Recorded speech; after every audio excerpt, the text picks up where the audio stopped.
భక్తి రసామృత సింధువులో రెండో అధ్యాయంలో ఉన్నాం. ఇక్కడ బ్రాహ్మణ క్షత్రియ వైశ్యులు శూద్రుల గురించి చెప్పుకుంటున్నాం. అంటే వాళ్ళు కూడా ఏ విధంగా భక్తియుక్త సేవలో పాల్గొనగలరు, కృష్ణుని ఎలాగా ఆనందపరచగలరు అనేది. అట్లే మాయ యొక్క దాడుల నుండి జనులను కాపాడుట క్షత్రియ ధర్మము. ఉదాహరణకు పరీక్షిత్ మహారాజు ఒక నల్లని పురుషుడు గోవుని వధించబోతుండగా చూచెను. అతడు వెంటనే తన కత్తిని దూసి కలి అనబడు ఆ నల్లటి పురుషుని వధింపదలిచెను. ఇక్కడ క్షత్రియుల గురించి చెప్తున్నారు. క్షత్రియ ధర్మం ఏంటి? రక్షించడం. ఎవరిని? జనుల్ని, ధర్మాన్ని, రెండింటిని కూడా. కాబట్టి కలిని చూసినప్పుడు నల్లటి పురుషుని చూడగానే పరీక్షిత్ మహారాజ్ ఏం చేశాడు? ఇతను ఏం చేస్తున్నాడు? ఇక్కడ ఏదో పాడు చేస్తున్నాడు, ధర్మాన్ని భ్రష్టు పట్టిస్తున్నాడని అతను చంపడానికి సిద్ధమయ్యాడు. అది క్షత్రియ ధర్మం. రక్షణ కల్పించుటకు హింస అవసరమగును. కాబట్టి ఎవరినైనా రక్షించాలంటే హింస చేయాలి. కాబట్టి క్షత్రియులు యుద్ధాలు చేస్తూ ఉంటారు, ఇతరులను శిక్షిస్తూ ఉంటారు. అంటే ఇతరులను శిక్షించడం అంటే ఆ వ్యక్తిని హింసించడమే. శిక్షణలో ఈ హింస అనేది ఉంటుంది, ఖచ్చితంగా ఉంటుంది. అది ఎక్కడైనా కానీ హింస అంటే అది అవసరమైన హింస. అంటే ఆ హింస అవసరం. ఉదాహరణకి గురువు శిష్యుడిని హింసిస్తాడు. ఎలాగా? శిష్యుడికి ఇబ్బందిగా ఉంటుంది, బాధగా ఉంటుంది. ఉదయం నిద్ర లేకపోవడం, మంగళారతి లేకపోవడం, లేదా గురువు చెప్పినవి ఆచరించాలి, జపం చేయడం, లేదా గురువు ఆదేశాలు బాధ కలిగిస్తాయి. ఎందుకని? మనం ఇంద్రియ భోగంలో ఉంటాం కాబట్టి ఇంద్రియ భోగం ఇష్టం కదా. ఆ ఇంద్రియ భోగాన్ని తొలగించే విధంగా గురువు ఆదేశాలు ఉన్నప్పుడు మనకి బాధ కలుగుతుంది. కాబట్టి అది కూడా హింసలాగానే ఉంటుంది. కనుకనే చాలామంది కలియుగంలో ఊరికి పేరుకు మాత్రమే గురువుని పెట్టుకుంటారు. షోకి కలియుగంలో అంటే పేరుకే ఉంటారు, కానీ వాళ్ళు చెప్పింది ఏం వినరు అన్నమాట. అదేవిధంగా నాయకులు కూడా అంతే, పేరుకే నాయకులు. వాళ్ళు చెప్పింది ప్రజలు ఎవరో వినరు, ఎవరు ఇష్టం వచ్చింది వాళ్ళు చేసుకుంటూ ఉంటారు. భగవద్గీతలో ప్రజాసామాన్యమును రక్షించుట కొరకై కురుక్షేత్ర రణరంగంలో హింసను ఆచరింపమని అర్జునుడిని శ్రీకృష్ణుడు నేరుగా ఆదేశించను. మనం భగవద్గీతలో కూడా చూడవచ్చు. హింసని కృష్ణుడే ప్రోత్సహించాడు. ఎందుకని? ధర్మ స్థాపన కోసం అక్కడ ఆ హింస అవసరం కాబట్టి కృష్ణుడే అర్జునుడిని యుద్ధం చేయమని చెప్పడం జరిగింది. కాబట్టి క్షత్రియ ధర్మం ఏంటి? హింస అవసరం, దాన్ని వాడి ధర్మాన్ని మరియు జనుల్ని రక్షించడం అనేది, ప్రజలను రక్షించడం అనేది క్షత్రియుడు చేస్తూ ఉంటాడు. పంటలు పండించి దానితో వ్యాపారం చేస్తూ వితరణ చేయుట కొరకు వైశ్యులు ఉద్దేశింపబడేది. కాబట్టి వైశ్యులు అంటే వ్యాపారస్తులు. అయితే కలియుగ వ్యాపారం కాదు. ఏది?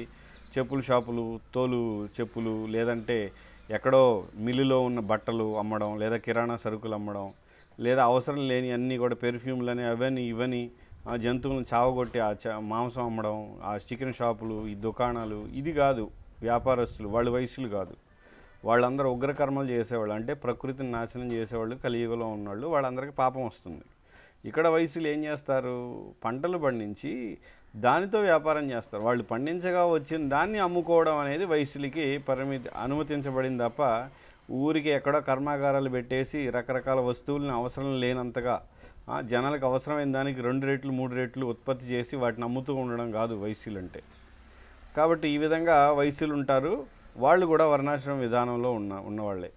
ఇక శూద్రులు, కార్మికులు బ్రాహ్మణుల వలె, క్షత్రియుల వలె, వైశ్యుల వలె మేధా సంపన్నులు కారు. శూద్రులు మేధా సంపన్నులు కానివాళ్ళు. కలియుగంలో చాలామంది వీళ్ళే. అంటే బుద్ధి తక్కువగా, అంటే ఆలోచించే శక్తి, ఆలోచన శక్తి, తెలివిగా ఏదైనా పని చేయగలిగే శక్తి లేని వాళ్ళు వీళ్ళందరూ. కాబట్టి వాళ్ళు ఏం చేస్తారు? వీళ్ళందరూ శూద్రులు. కనుకనే తమ శారీరక శ్రమతో పై వర్ణము వారికి తోడ్పడ్డ కొరకై వారు ఉద్దేశించబడ్డారు. అంటే బ్రాహ్మణ, క్షత్రియ, వైశ్యుల కోసం వాళ్ళకి సేవ చేయడానికి శూద్రులు ఉన్నారు. ఇప్పుడు ఏంటి? శూద్రులకి అహంకారం పెరిగేసి, అంటే ఇప్పుడు ఉన్న వాళ్ళు అందరూ కులం, జాతి, మతంని పక్కన పెడితే అందరూ ఎక్కువ మంది శూద్రులే.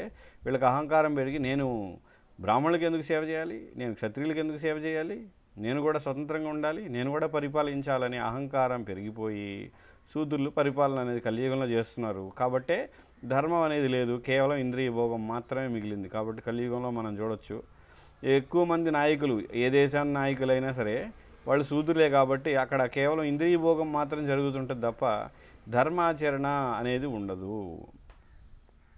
ఈ విధంగా సమాజంలో వివిధ వర్ణముల వారి నడుమ పూర్తి సహకారమును మరియు వారి ఆధ్యాత్మిక ప్రగతికి అవకాశం కల్పింపబడింది. కాబట్టి ఈ విధంగా కృష్ణుడు 4 వర్ణాలను చేసి వాళ్ళని విభజించి వారి వారి పనులు నిర్ణయించి ఆ విధంగా వాళ్ళు పనులు చేయడం ద్వారా క్రమంగా ఆధ్యాత్మిక పురోభివృద్ధి చెందే అవకాశాన్ని కల్పించాడు. ఇక్కడ అవకాశం మాత్రమే, అది గుర్తుంచుకోవాలి. వర్ణాశ్రమంలో ఉంటే ఖచ్చితంగా మనం కొన్ని జన్మల తర్వాత భక్తులు అవుతాం అనేది గ్యారంటీ లేదు. కాబట్టి వాళ్ళకి పురోభివృద్ధి చెందడానికి అవకాశం కల్పించడం మాత్రమే జరుగుతుంది వర్ణాశ్రమం. అందుకే ఇక్కడ ఏదైతే చెప్తారో ఏది ఈ ఇక్కడ ఏమని అంటే వీళ్ళందరూ అభివృద్ధి చెందుతున్నారని ఇక్కడ మనం చదువుకుంటున్నాం కదా, ఆధ్యాత్మిక అభివృద్ధి కోసం తోడ్పడుతుంది వర్ణాశ్రమం అని. కాబట్టి తోడ్పడుతుంది, కానీ అది అభివృద్ధి చెందాలనేది వ్యక్తి యొక్క వ్యక్తిగతం, అది వ్యక్తిగత కోరిక. ఆ కోరిక ఉండి అభివృద్ధి చెందాలంటే తప్ప అభివృద్ధి చెందరు ఎవరు. అంతేగాని కేవలం వర్ణాశ్రమ విధానంలో ఉంటే క్రమంగా మనం ఆధ్యాత్మికంగా కృష్ణుని తెలుసుకుంటాం అనేది జరగదు. ప్రస్తుతం వారి నడుమ అట్టి సహకారం లేనిచో సమాజ సభ్యులు పతనం చెందుతారు. కాబట్టి ఈ 4 వర్ణాల వాళ్ళు ఒకరికొకరు ఏదైతే ఇక్కడ నిర్ణయించబడినట్టు కాకుండా వాళ్ళు ఇష్టం వచ్చినట్టు చేస్తే పతనం చెందుతారు. కలియుగంలో అదే జరుగుతుంది. ఎందుకంటే ఈ వర్ణాశ్రమ విధానం లేదు, ఇష్టం వచ్చినట్టు చేస్తున్నారు. కాబట్టి అంతా గందరగోళం, అందరూ పతనం చెందుతూ ఉన్నారు. ప్రస్తుతం కలహములతో కూడిన కలియుగంలో అదే పరిస్థితిని మనం చూస్తున్నాం. ఎవరునూ తమ ధర్మమును నివర్తించట్లేదు. ప్రతి ఒక్కరూ తాను బ్రాహ్మణునని క్షత్రియుడినని చెప్పుకుంటూ గర్విస్తున్నారు. కాబట్టి ఒకవేళకి అహంకారం పెరిగిపోయి నేను బ్రాహ్మణుని, క్షత్రియుడిని, నేను వర్మ, నేను రాజు, నేను శాస్త్రి, నేను శర్మ అని పేర్లు పెట్టుకొని నేను అది, నా మతం ఇది, నా కులం ఇది అని గర్విస్తున్నారు తప్ప ఆ గుణాలేవి వాళ్ళలో లేవు. కాబట్టి వాళ్ళందరూ పేర్లకే వాళ్ళు ఆ పేర్లు బ్రాహ్మణులు, క్షత్రియులు కానీ అందరూ శూద్రులే. కానీ నిజమునకు సమాజంలో వారు ఏ వర్ణముకు చెందరు. నిజానికి శూద్రుడు కూడా కాదంట, ఏ వర్ణానికి చెందరంట. అంటే ప్రకృతికి వ్యతిరేకంగా, ధర్మానికి వ్యతిరేకంగా పనిచేసే వాళ్ళందరూ వాళ్ళు మూర్ఖులు అని చెప్పవచ్చు. వారిలో కృష్ణ చైతన్యం లోపించడం చేత దేవాది దేవునితో వారికి ఎట్టి అనుబంధము లేకుండా పోయాను. కాబట్టి వాళ్ళలో కృష్ణ చైతన్యం లేదు కాబట్టి కృష్ణుడితో ఏ సంబంధం లేదు. కనుక మానవ జాతికి తిరిగి స్వస్థతను చేకూర్చుటకు ప్రతి ఒక్కరూ కృష్ణ చైతన్యమును పెంపొందించుకొని ప్రయోజనమును పొంది ఆనందముగా జీవించినట్లుగా చేయుటకు కృష్ణ చైతన్య ఉద్యమం ఉద్దేశించబడింది. కాబట్టి కృష్ణ చైతన్య ఉద్యమం ఎందుకుంది అనేది మనం చూసినట్లయితే ఉపదేశామృతంలో, భగవద్గీతలో, శ్రీమద్ భాగవతంలో, అదేవిధంగా ఇక్కడ భక్తి రసామృత సింధువులో ప్రభుపాద స్పష్టంగా రాస్తున్నారు. ఏంటి, కృష్ణ చైతన్య ఉద్యమం అనేది జనులకి కృష్ణ చైతన్యాన్ని అందించడం, వాళ్ళ శుద్ధ భక్తి మార్గం వైపు తీసుకెళ్ళడం, ధర్మాచరణ చేయించడం తప్ప ఏదో పుణ్యకార్యాలు, అన్నదానాలు చేయడం కృష్ణ చైతన్య ఉద్యమం ఉంది. చాలామంది ఇప్పుడు చాలా చోట్ల అన్నదానాలు ఎక్కువైపోయాయి. ఇదంతా కూడా ఈ ఉద్యమానికి వ్యతిరేకం. ఉద్యమాన్ని పక్కదారి పట్టించడమే, అందులో సందేహమే లేదు. నేను గట్టిగా చెప్పగలను ఈ విషయం. ఎవరినేమైనా అనుకుంటే అనుకోనివ్వండి. ఇలా అన్నదానం చేయడం, లేదా ఊరికే వచ్చిన భక్తుల దగ్గర కేవలం డొనేషన్ తీసుకోవడం, డొనేషన్లు ఇవ్వండి, మీరు కృష్ణుడి సేవ చేసినట్టు అవుతుంది, మీరు ఏ ఉద్యోగం, వ్యాపారం, ఇక్కడే మనం చూసాం. ప్రభుపాద ఏమంటున్నారు, మీరు వీళ్ళందరూ కలియుగంలో ఉన్న వాళ్ళు ఎవరైతే బ్రాహ్మణులు, క్షత్రియులుగా పేర్లు చెప్పుకుంటున్నారో వాళ్ళు అసలు దేనికి చెందిన వాళ్ళు కాదంటున్నారు. కాబట్టి అదేవిధంగా బయట ఏదో ఉద్యోగాలు ఏదో చేస్తే చాలామంది ఈ ఏదైతే కృష్ణ చైతన్య ప్రచారం చేసేవాళ్ళు కూడా చాలామంది వాళ్ళని మెప్పించడం కోసం మీరు చాలా మంచోళ్ళు, మహాభక్తులు, ఎందుకంటే మీరు ప్రతి నెల మందిరానికి ఇంత ఇస్తారు లేదా అంత ఇస్తారు అని చెప్తారు. అవన్నీ ఎందుకు పనికిరావు. ఎందుకంటే వాళ్ళు చేసే పనే ఉగ్రకర్మ, వాళ్ళు చేసే పని వర్ణాశ్రమ ధర్మం కాదు, వాళ్ళు చేసే పని ధర్మానికి విరుద్ధం. ఆ విరుద్ధమైన కార్యం ద్వారా వచ్చే ధనాన్ని ఎక్కువ ఆశించడం అంటే మనం కూడా ఆ సంసార సాగరంలో కొట్టుకుపోవడం అని. కాబట్టి నిజమైన ప్రచారకులు ఏం చెప్పాలి, బాబు మీరు చేసేది ఉగ్రకర్మ, ధర్మ విరుద్ధం, వీలైన త్వరగా దాని నుంచి బయటపడి పూర్తిగా కృష్ణుడికి శరణాగతి అవ్వండి అని చెప్పాలి తప్ప మీరు మంచి పని చేస్తున్నారు, మీరు డొనేషన్ ఇస్తున్నారు, మీరు మహాభక్తులు అని చెప్పడం అనేది మాత్రం జనాన్ని పక్కదారి పట్టించడం. ఇలా పక్కదారి పట్టించే వాళ్ళు చాలామంది ఉన్నారు. అయితే ఇక్కడ విచిత్రం ఏంటంటే అలా చాలామంది ఎవరైతే పక్కదారి పట్టిస్తారో అదే భక్తి అనుకొని భ్రమలో వాళ్ళ వెనక పరిగెత్తే వాళ్ళు చాలామంది ఉన్నారు ఇప్పుడు. కాబట్టి వాళ్ళని ఇంకెవరు కాపాడతారంటే ఎవరు కాపాడలేరు. ఎందుకంటే ఏ యథామాం ప్రపద్యతే, ఎవరు ఏ విధంగా నన్ను ఆశ్రయిస్తే నేను వాళ్ళని ఆ విధంగా అనుగ్రహిస్తానని కృష్ణుడు చెప్తున్నాడు. వాళ్ళు కృష్ణుడిని ఆ విధంగానే ఆశ్రయించారు. ఏమిటి, మేము చేసుకోవాలి, దాంతోపాటు కొంచెం భక్తి కూడా యాడ్ అయితే బాగుండని అనుకుంటున్నారు. కాబట్టి వాళ్ళకి అసలైన నిజం తెలియదు. ఏంటి, వాళ్ళు ఉగ్రకర్మలో ఉన్నారని, వాళ్ళు చేసే పని వలన కృష్ణుడికి ఏ విధమైన ఆనందం లేదని, పూర్తిగా దాన్ని వదలాలని వాళ్ళు అందరికీ తెలుసుకునే అవకాశమే లేదు. ఎందుకంటే వాళ్ళు తెలుసుకోవాలని అనుకోవట్లేదు. తెలుసుకోవాలని అనుకుంటే అప్పుడు వాళ్ళకి తెలుస్తుంది, ఆ నిజాయితీ ఉంటే. ఆ నిజాయితీ వాళ్ళలో లేదు కాబట్టి వాళ్ళు తెలుసుకునే అవకాశం లేదు. కాబట్టి ఇక్కడ ప్రభుపాద స్పష్టంగా చెప్తున్నారు, మానవ జాతి స్వస్థత చేకూర్చి ప్రతి ఒక్కరూ కృష్ణ చైతన్యం పొందడం కోసమే ఉద్యమం ఉంది. కాబట్టి ఎవరైనా సరే ఆధ్యాత్మిక పురోగతి చెందాలి అంటే ఒకటి వాళ్ళు ఆచరించాలి ఈ కృష్ణ చైతన్యాన్ని. వాళ్ళు ఏ స్థితిలో ఉన్నా, ఏ స్థితిలో ఉన్నా ఆచరించడం అంటే ఏం జరుగుతుంది అంటే, వాళ్ళు ఏదైతే ధర్మ విరుద్ధమైన కార్యాలు క్రమక్రమంగా వదిలేయడం జరుగుతుంది. వాళ్ళు ఎప్పుడైతే కృష్ణ చైతన్యాన్ని ఆచరిస్తున్నారో, అలా ఆచరిస్తున్నామని చెప్తూ రోజు జపం మంగళారతికి వెళ్తూ మిగతా ఉగ్రకర్మలు ఏదైతే ఉందో ధర్మ విరుద్ధమైన కార్యాలు అది జీవితాంతం చేస్తే వాడు ఆచరణ చేయనట్లే. అంటే వాడి ఆచరణ కేవలం అంతంత మాత్రమే, కేవలం జపం చేయడం ఇలాంటివి కొన్ని అంశాలు ఆచరిస్తున్నాడు. ఏది భక్తిలోని అంశాలు, జపం చేయడం లేదా భక్తుల దగ్గరికి వెళ్ళడం ఇలాంటివి. కానీ పూర్తిగా జీవితాన్నే మార్చుకునే ఆచరణ వాడిలో లేదు. కాబట్టి అటువంటి వాళ్ళ యొక్క ప్రచారం కూడా, వాళ్ళు ఒకవేళ ఎవరైనా భక్తులను చేసినా లేదా ప్రచారం చేసినా చెప్పిన వాళ్ళ యొక్క ప్రభావం కూడా ఆ విధంగానే ఉంటుంది. కాబట్టి అందరూ ప్రయోజనం పొంది ఆనందంగా జీవించడానికి కృష్ణ చైతన్యం ఉద్దేశించబడింది. అయితే కొంతమంది ఇక్కడ ఏం చేస్తున్నారు, ప్రచారం చేసేవాడు ఆనందంగా ఉంటున్నాడు, కింద వాడికి డొనేషన్ ఇచ్చేవాడు మాత్రం వాడు కుళ్ళి చచ్చిపోతున్నాడు. ఎలాగా? ఈ ఉద్యోగంలో గాడిదలాగా చేయడం, ఆ ఉగ్రకర్మల్లో ఉండడం. అంతేగాని వాడిని దాని నుంచి బయటపడమనే ఉపదేశం, ఆదేశం, అటువంటి ఏదైతే ప్రవచనాలు, అటువంటి ఏదైతే ప్రభుపాద రాస్తున్నారు అవన్నీ, కానీ అవి వాళ్ళకి చేరనివ్వట్లేదు, వాళ్ళని ఆ విధంగా ప్రోత్సహించట్లేదు. కాబట్టి ఇదంతా కూడా జనుల్ని పక్కదారి పట్టించడం, వాళ్ళని దోచుకొని తినడం అవుతుంది. కాబట్టి ఇలా దోచుకొని తినేవాళ్ళు ఎవరు ఎక్కడున్నారంటే ప్రచారం చేసేవాళ్ళలోనే ఉన్నారు, ఖచ్చితంగా చెప్పగలను. వాళ్ళ పేర్లు ఏంటి అవన్నీ నేను చెప్పలేను, కానీ ఇప్పుడు ఎందుకంటే లిస్ట్ చాలా పెద్దది ఉంది కాబట్టి చెప్పలేను. మానవ సమాజంలోని వర్ణాశ్రమ ధర్మములను చక్కగా పాటించడం ద్వారా ఒకరు దేవాదేవునికి ప్రీతి చేకూర్చగలరు.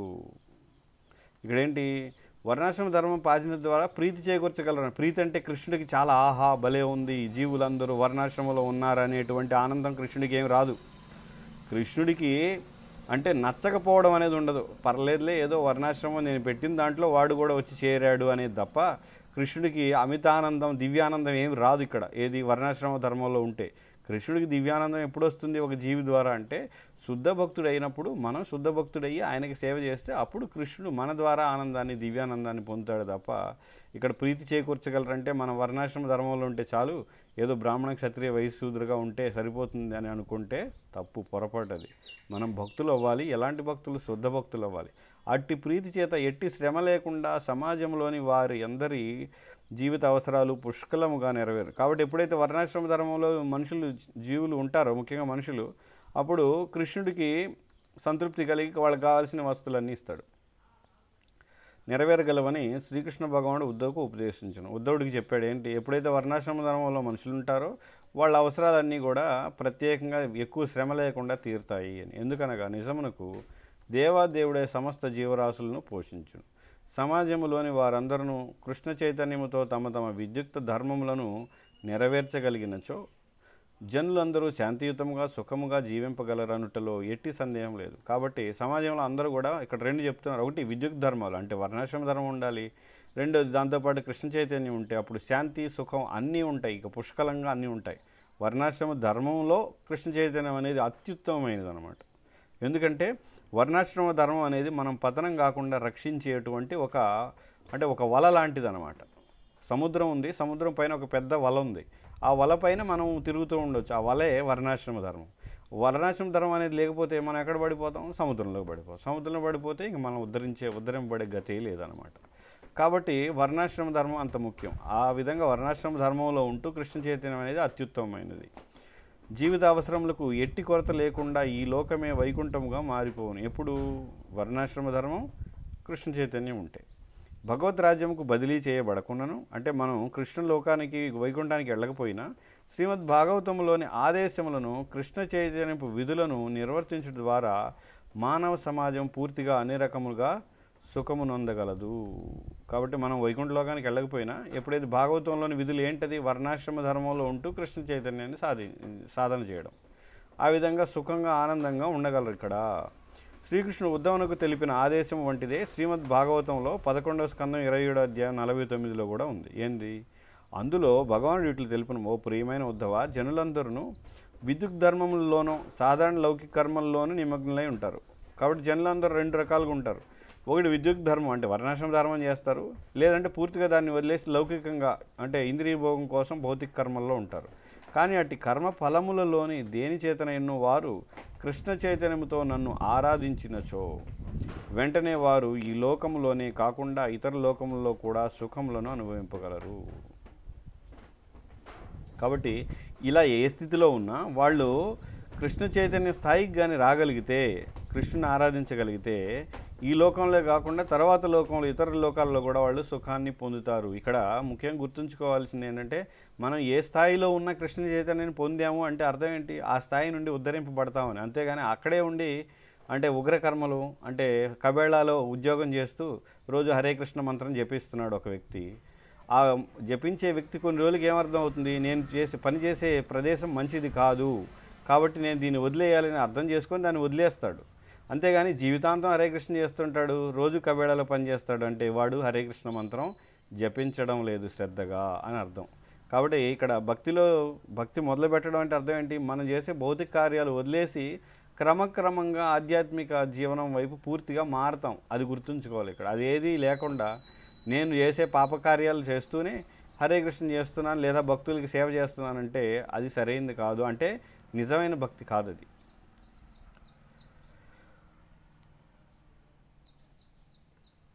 కాబట్టి ఆ విధంగా ఎలా అయినా కృష్ణ చైతన్యవంతులైతే వాళ్ళు ఇక్కడే కాకుండా తర్వాత జన్మలో కూడా ఆనందాన్ని, ఇందులో ఎట్టి సందేహం లేదు అని కృష్ణుడు చెప్తున్నాడు. కృష్ణుడు తెలిపిన ఈ వాక్యాలు కృష్ణ చైతన్యంలోని కార్యకలాపాలు అందరి వాంఛలను నెరవేర్చగలవని నిర్ధారించారు. కాబట్టి కృష్ణుడి చెప్పిన వాక్యాల వల్ల ఏంటి, కృష్ణ చైతన్యంలో ఎవరైతే ఉంటారో వాళ్ళ కోరికలన్నీ కూడా తీరుతాయి. ఎలా తీరుతాయి, వాళ్ళ కర్మానుసారంగా, వాళ్ళ యొక్క శక్తి అనుసారంగా, వాళ్ళ యొక్క స్థాయి అనుసరించి వాళ్ళ భక్తిలో ఏ స్థాయిలో ఉన్నారు. అంతేగాని నేను కృష్ణ చైతన్యంలో చేరగానే నా కోరికలన్నీ తీరిపోతాయని కాదు ఇక్కడ ఉద్దేశం.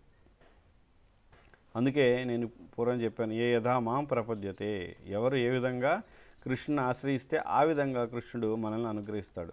ఈ విధంగా కృష్ణ చైతన్యోద్యమం ఎంత ఉత్తమమైనదనగా బ్రాహ్మణులు, క్షత్రియులు, వైశ్యులు, శూద్రులు, బ్రహ్మచారులు, గృహస్థులు, వానప్రస్థులు, సన్యాసులు అని చెప్పుకోనవసరం లేదు. ఎందుకని పూర్వమే చెప్పుకున్నాం, ఇప్పుడు ఈరోజు చెప్పుకున్న ఏంటి, చాలామంది నేను బ్రాహ్మణుడు, నేను క్షత్రియుడు అని అహంకరిస్తున్నారు. అలాంటి అహంకారం అవసరం లేదు. ప్రతి ఒక్కరూ తమ ప్రస్తుత వృత్తులను కొనసాగించవచ్చు. ఇక్కడ దీని అర్థం ప్రస్తుత వృత్తులను కొనసాగించమంటే ప్రస్తుతం మనం ఏదో ఉగ్రకర్మలు, ధర్మ విరుద్ధ కార్యాలు కొనసాగించమని కాదు.